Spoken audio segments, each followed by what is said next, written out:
ሰላም ካብ ጎይታናን መድኃኒናን ኢየሱስ ክርስቶስ ምስ ኩላትኩም ይኹን። ፍቁራት ኣሕዋተይ ከመይ ትኾኑ ኣለኹም? ኩሉ ህይወት ከመይ ኣሎ? ባር ሕጂ ሒዘልኩም መጽእ ዘለኹ መንፈሳዊ ውግእ ዝብል ካብ ኤፌሶን ምዕራፍ 6 ፍቅዲ 10 ኣመልኪትና ዘዳለናዮ እዩ። ክብርና ኣምላኽ ይኹን። ስለዚ ክሳዕ መወዳእታ ክትከታተሉ ይዕድመኩም።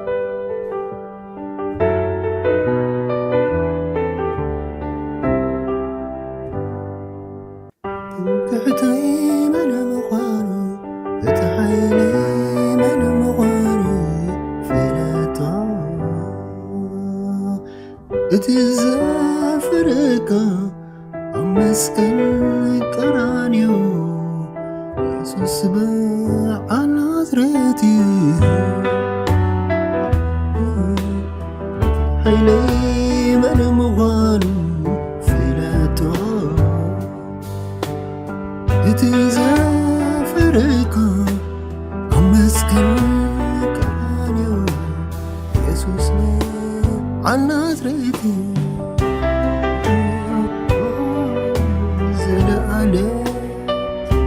ዝመስል ولا حاجة ኢየሱስ ጎይታዩ ንዘል ዝመስል ولا حاجة كحتي من مغان اتحيلي من مغان فلاتو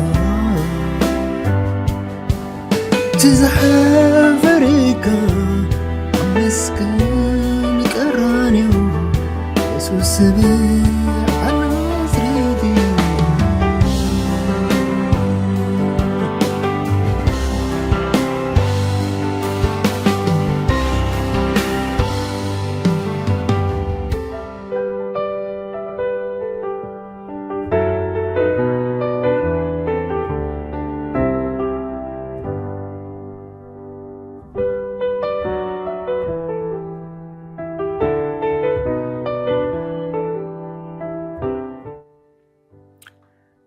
መንፈሳዊ ውግእ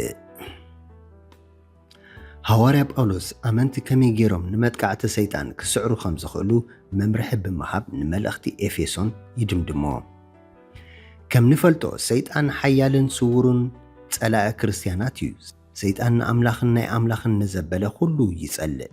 መብዛሕትኡ ግዜ ምስ ኣምላኽ ዝዋጋኣሉ መገዲ ድማ ንደቁ ብምጥቃዕ እዩ። ጳውሎስ ምስቲ ናይ ኃጢአት ባህሪና ምስ ካልኦት ኣመንቲ ወይ ዘይኣመንቲ ሰባት ብሓፈሻ ድማ ኣብዛ ምድሪ እዚኣ ክሳብ ዘለና ኣብ ዘጋጥመና ቃልሲ ኩሉ ኢድ ሰይጣን ከም ዘለዎ ገሊጹ ኣሎ። ጳውሎስ ምስ ሰይጣንን ብዙሓት መታዓይቱን ኣጋንንቲ ወይ ክፉኣት መናፍስቲ እንገብሮ ቃልሲ ኣመልኪቱ እቲ ቅልስና ምስ ሕልቅነትን ስልጣናትን ምስ ናይ ጸልማት ገዛእቲ ዓለምን ምስ መናፍስቲ እከይን ኣብ ሰማያት እዩ እምበር ምስ ስጋን ደምን ኣይኮነን እሞ ንፍሕሶ ሰይጣን ምቁዋሙ ምእንቲ ክትክእሉስ ኩሉ ኣጽዋር ኣምላኽ ልበሱ ኢሉ ኣሎ። ኤፌሶን ምዕራፍ 6 ፍቅዲ 11 እዚ ውግእ ሰይጣን ልክዕ ከምቲ ሰባት ዝገብርዎ ምውድዳብ ናይ ውግእ ሓይሊ ዝተወደበ ምዃኑ የርኢ። ሰይጣን መንነት ዘለዎ ጸላእ እኳ እንተኾነ ብዓይኒ ግን ኣይረአን። ስለዚ ክርስቲያናት ምዚ ጸላእ እዚ ከመይ ገይሮም ይዋግኡ? ሎሚ ድምፂ ዓው ኣቢልካ ብምጽላይን ብምግሳጽን ንሰይጣን ክትዋጋእ ከም ዝከኣል ይእመን። ገለ ሰባት ድማ ናብ መዓሙቕ ውረድ እናበሉ ጉጉይ ጸሎት ይጽልዩ። ኣምላኽ ንሰይጣን ናብ መዓሙቕ ናይ ምስጓግ ስልጣን ኣይሃበናን። ብርግጽ ሓደ መዓልቲ ኣምላኽ ንሰይጣን ናብ መዓሙቕ ድሕሪኡ ድማ ናብ ገሃንም ከም ዘውርዶ ዝፍለጥ ሓቂ እዩ።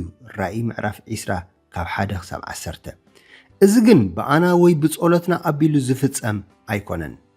ጳውሎስ ብዛዕባ መንፈሳዊ ውግእ ክምህር ከሎ ንሰይጣን ንምጽራርን ንምቁዋሙን ክንዳለው ከም ዘለና መግለጺ ሂቡ እዩ። ጳውሎስ ጸኒዕና ክንቃወም የተሓሳስበና ሐዋርያ ጳውሎስ ንሰይጣን ከነጥቅዕ ዘይኮነስ ኣብ ህይወትና ይኹን ኣብ ቤተ ክርስቲያን ናብ ፈተና ክንኣቱን ክንታለልን ዝጥቀመሎም ደጌታት ክንዓጹ ከም ዘለና ኣረድዩ ኣሎ። መዘከርታ ሰይጣን ሓጢአት ክንገብር ናይ ምፍታን እምበር ብግዲ ሓጢአት ናይ ምስራሕ ዓቕሚ የብሉን። ሓጢአት እንፍጽም ድማ ኣብ ሓቂ ካብ ምጽናዕ ሓዲግና እቲ ሰይጣን ዝዛረቦ ሓሶት ብምእማን እዩ። እዚ ናትና ውሳነ ስለ ዝኾነ ንሓጢአትና ተሓተቲ ባዕልና ኢና። ያዕቆብ ምዕራፍ 1 ካብ 13 ክሳብ 15 ነንብብ ኢና። ጳውሎስ እዚ መልእኽቲ እዚ ዝፀሓፎ ኣብ ሮሜ ተኣሲሩ ኣብ ዝነበረሉ እዋን እዩ። ኣብቲ ግዜ ምናልባት ንሱ ከየምልጥ ነቲ ቤት ማእሰርቲ ዝሕሉ ዓቀይቶት ሮማ ነይሮም ይኾኑ። ጳውሎስ ካብዞም ወታደራት ዝረኣዮ ኣፅዋር ውግእ ብምጥቃም ካብ መጥቃዕቲ ሰይጣን ርእስና ከመይ ጌርና ከም እንከላኸል ዘረድእ መልእኽቲ ጽሒፉ።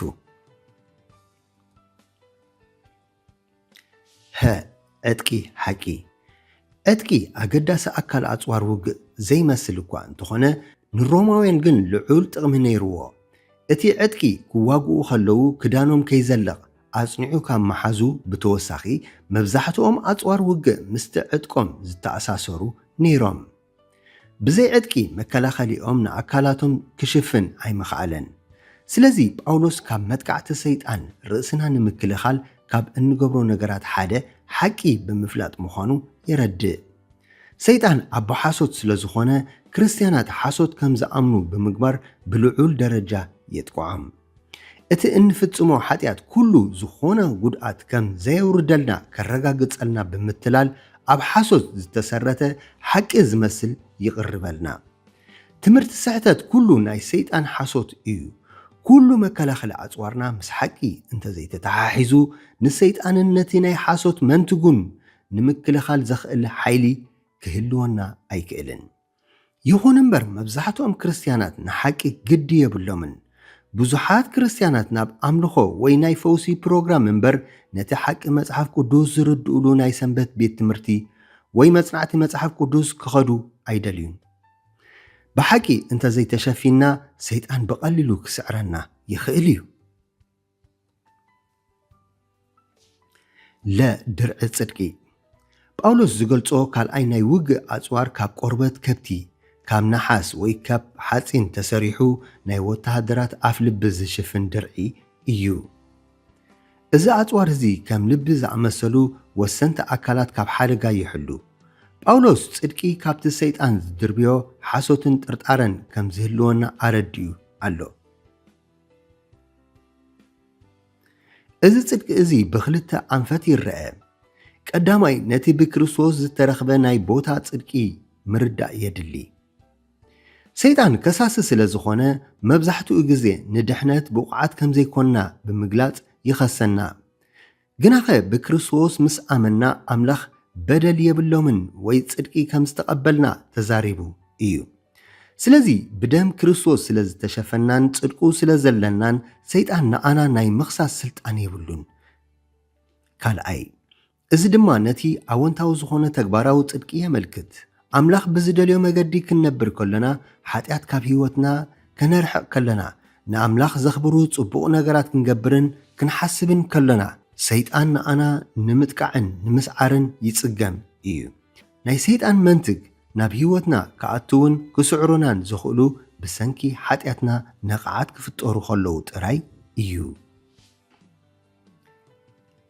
ወንጌል ሰላም ሓደ ወታደር ትኽክለኛ ሳእኒ ከይገበረ ብእምኒ ብእግሩ እናተጎድአ ክዋጋእ ከም ዝጽገም ርዱእ እዩ። ትኽክለኛ ዓይነት ሳእኒ እንተገይሩ ግን ድሕነቱ ተሓሊሉ ብብቕዓት ክዋጋእ ይኽእል። ወታደራት ሮማ ኣብ ጭቃን ሓመድን ሃንዲዶም ከይወድቁ መብዛሕትኡ ግዜ ኣብ ሶል ሳእኖም ከም መስማር ዝኣመሰሉ ነገራት ይገብሩ ነይሮም። ንኣና ግን ኣሳእና ወንጌል እዩ። ነቲ ወንጌል ፈሊጥና ንኻልኦት ኣብ እነካፍለሉ እዋን ካብ መጥቃዕቲ ሰይጣን ከነምልጥ ንኽእል። ግናኸ እምነቱ ብንጥፈት ዘየካፍል ስቕታ ዝመረፀ ክርስቲያን መብዛሕትኡ ግዜ ንመጥቃዕቲ ሰይጣን ይቃላዕ እዩ። ዋልታ እምነት ጥንታውያን ወታደራት ክልተ ዓይነት ዋልታ ይጥቀሙ ነይሮም። እቲ ሓደ እግረኛ ሰራዊት ኣብቲ ዝነደደ ውግእ ከሎ ዝጥቀመሉ ንእሽቶ ዋልታ እዩ። ብተወሳኺ ድማ ከተማታት ክወሩ ከለዉ ካብቲ ነበርቲ እታ ከተማ ዝድርበየሎም መንትግ ርእሶም ንምክልኻል ብምሉኡ ኣካላቶም ዝሽፍንሉ ዓብዪ ዋልታ ነይርዎም። ጳውሎስ ዋልታ እምነት ዝብል ቃል ዝተጠቀመ ነቲ ዓብይ ዋልታ ንምምልካት እዩ። መብዛሕትኡ ግዜ ሰይጣን ዝድርብዮም መንጥቅ ብዛዕባ ኣምላኽ፣ ብዛዕባ ድሕነትና፣ ብዛዕባ ፍቕሪ ኣምላኽ ወዘተ ክንጠራጠር ዝገብሩ እዮም። ነዞም ጥርጣረታት እዚኦም ድማ ብእምነት ንስዕሮም። መልእኽቲ ዕብራውያን እምነት ነቲ ዘይረአ ነገር ርግፅ ጌርካ ምርዳእ ምዃኑ የረዳእና። ዕብራውያን 11:1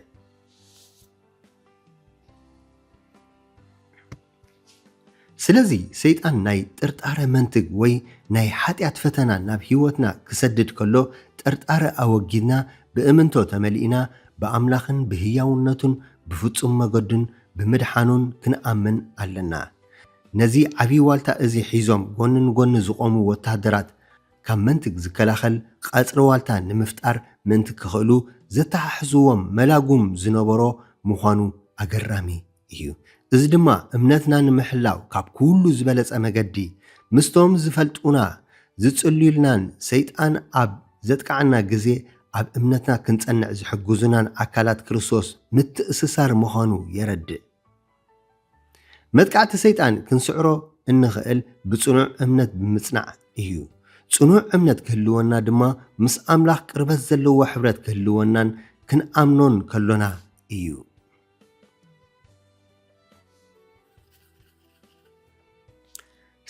ናይ ምድሓን ቁራዕ ርእሲ እቲ ውግእ ብሰይፊ ዝካየድ ስለ ዝነበረን ንጸላ ንምቕታል ድማ ካብ ኩሉ ዝለዓለ መገዲ ንምጥቃዕ ርእሱ ብሰይፊ ምውቃዕ ስለ ዝነበረ ወታደራት ሮማ ኣብ ርእሶም ቁራዕ ርእሲ ይደፍኡ ነበሩ።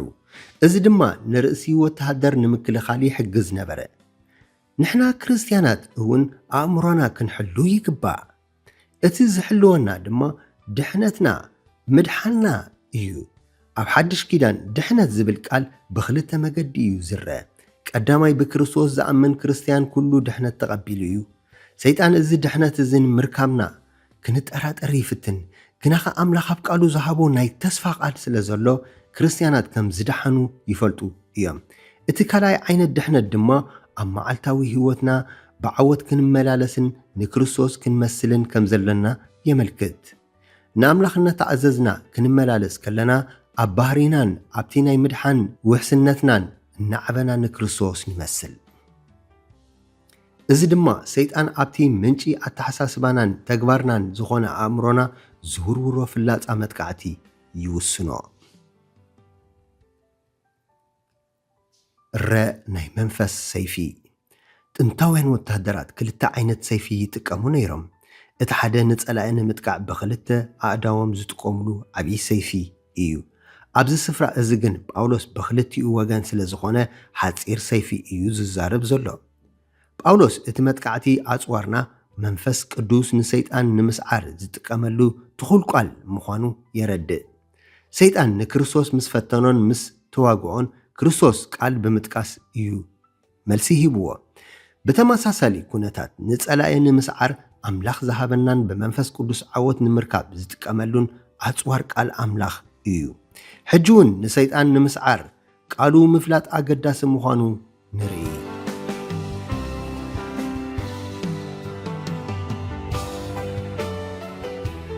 እምበር ብዘይካ እዚ ኣብ ላዕሊ ዝጠቐስናዮ ኣጽዋር ውግእና ካልእ ንውግእና ዘድሊ ሓደ ነገር ኣሎ። ኣብ ውግእ ሓንቲ ዓባይ መሳርሒት ኣላ። ንሳ ዝያዳ ኩሉ ኣጽዋራት እያ። ንሳ ከዓ ሬድዮ ርክብ ትበሃል። እዛ ሬድዮ ርክብ ምስቲ ቀንዲ ሓለቓ እያ እተራኸበና። ናቱ ትእዛዝ ነቲ ውግእ ኣዝዩ ኣገዳሲ እዩ። ብዘይናቱ ሓበሬታ እቲ ውግእ ዕዉት ክኸውን ኣይክእልን እዩ። ኣብ መንፈሳዊ ውግእ እውን ተመሳሳሊ እዩ። እቲ ወታደር ምስ ሓለቓ ሰራዊቱ ናይ ቀረባ ርክብ ክህልዎ ይግባእ። ርክብ እንተዘይሃልዩ እቲ ወታደር ናብ ጸጋም ወይ ናብ የማን ክጥዎ ከም ዘለዎ ወይ ድማ ኣብ ዘለዎ ክጽበ ከም ዝግብኦ ኣይፈልጥን እዩ። ጳውሎስ ምስቲ ሓለቓና ዝኾነ ክርስቶስ ናይ ቀረባ ርክብ ክህልወና ከም ዝግባእ ኣረድዩ ኣሎ። እዚ ድማ ብጸሎት እዩ ዝኸውን። ስለዚ ጳውሎስ ንኣመንቲ ኤፌሶን ብዘየቋርጥ ጸሎት መንፈሳዊ ህይወቶም ከሐድሱ የተሓሳስቦም። ከም ውልቀ ሰባትን ከም ኣካል ቤተ ክርስቲያንን ንርእሶምና ሓድሕዶምን ክጽልዩ ከለዉ ተዓወቲ ይኾኑ። ንጳውሎስ ክጽልዩሉ ከለዉ ድማ ኣምላኽ ነቲ ጸሎቶም ተጠቒሙ ጳውሎስ ንሰባት ካብ መንግስቲ ሰይጣን እናመንጠለና መንግስቲ ኣምላኽ ከም ዘምጽኦም ይገብር። እቲ ኣዝዩ ውጽኢታዊ ጸሎት መብዛሕትኡ ግዜ እቲ ንሓድሕና እነቕርቦ ናይ ርእስና ረብሓ ዝኾነ ጸሎት ንኣብነት ፈውሲ፣ ስራሕ ወዘተ ዘይኮነስ እቶም ቀደም ጳውሎስ ኣብ ኤፌሶን ዝጸለዮም ዓይነት ጸሎት እዮም። እዚኣቶም ድማ ብዛዕባ መንፈስ ጥበብን መንፈስ ምግላጽን ዓይንቲ ልብኹም በሪሁ ተስፋ ጽዋዓኡ እንታይ ምዃኑ ሃብቲ ርስቲ ኽብሩ ኣብ ቅዱሳን እውን እንታይ ምዃኑ ክትፈልጡ ዝብል ዓሚቕ ሓቂ ዘተኮረ ጸሎት እዩ።